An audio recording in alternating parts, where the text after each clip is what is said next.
So have you guys been into Deadhorse already?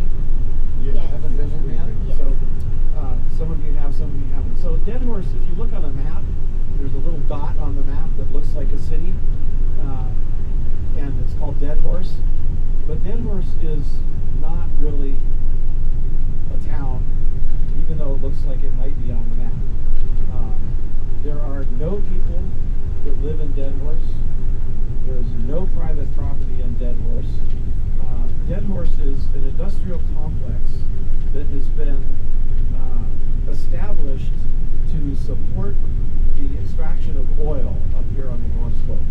There's about 1,000 acres of gravel roads and paths in Deadhorse itself that were put in and owned by the state of Alaska. And all the businesses that are here, they're leasing their pads from the state of Alaska, and they are all subcontractors who are working for the oil companies. So the oil companies aren't actually based in Deadhorse. We won't see anything of the oil companies themselves until we get out onto the oil field. So there's all kinds of jobs that need to happen in order to extract oil from the ground. You need to drill a hole in the ground, right? You need to drill a well. The oil companies don't actually do that. They hire a subcontractor to drill their wells. So there's a couple of companies. Doyon is owned by one of the native corporations in Alaska, and Neighbors are two of the drilling companies.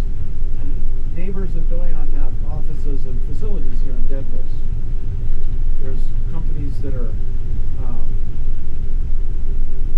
laying pipe. There's companies that are insulating. There's companies that rent out various types of equipment.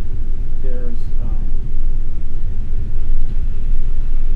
talk about this maybe a little later, but there's a bunch of companies that do this very mysterious thing called oil field services. Not actually sure what that means, what that is, but apparently it's important enough that they make a lot of money. Companies like Halliburton and Schlumberger.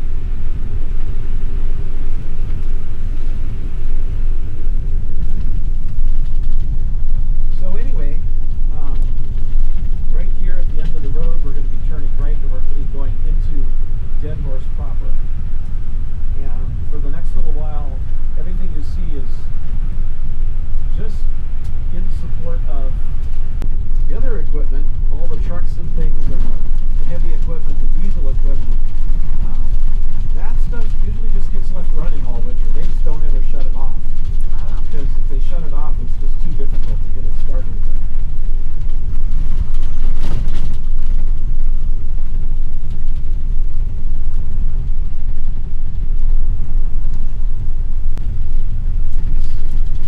Big towers that you see up ahead of us here, those are actually drill rigs. That's what they're using to make the hole in the ground that the oil comes out of. This facility here is Neighbors Drilling, and this is actually their boneyard. So these are drill rigs that they're no longer operating. When they do use them, or the ones that they're using are over to the west where there's more activity going on. But when they do move them, they tip the tower down so that it doesn't have as high a center of gravity